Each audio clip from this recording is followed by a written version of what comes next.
Let's understand the concept of pins through an example. In this position, the bishop on f3 is pinning the knight on c6 to the king on b7.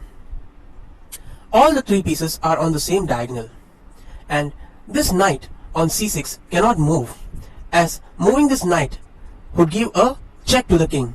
It is illegal to move this knight.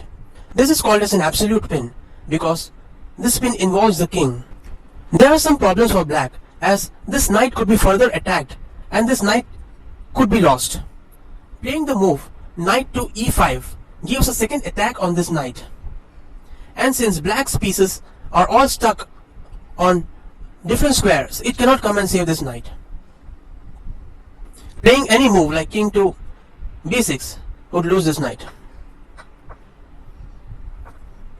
If suppose white plays a move like rook to e1, then black has time to save himself from this pin. It could play the move king to b6 immediately, and the pin is no more there.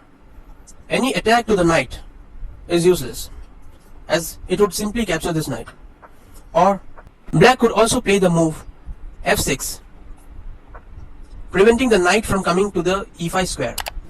In this example, it is black to play. You can see the black bishop is pinning the white bishop to the king, and the other black bishop is covering the squares. What do you think is the best move for black? The right move is rook to f1. As this bishop is pinned, this white bishop cannot capture this rook. It is a checkmate, since all the squares are covered. In this position, it is white to play.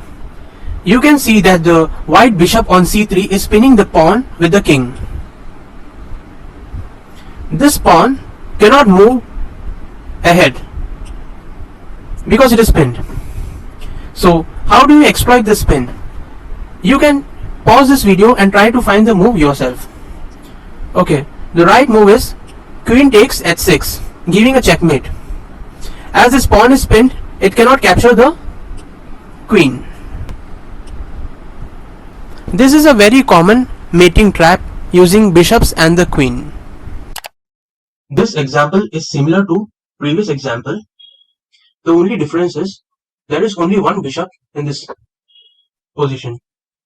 It is white to move, queen takes h6. King moves to g8 square, and then there is an extra move to give checkmate in this example, that is queen comes to g7. This is a very interesting example of a pin. It is white to move, and white plays the move queen takes f7, giving a check. There are two possibilities.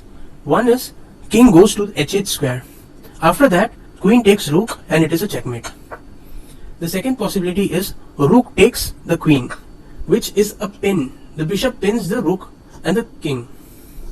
After this, the rook on d1 goes to d8, giving a check.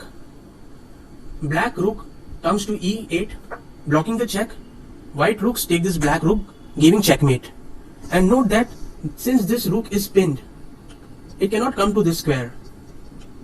Hence, it is a checkmate.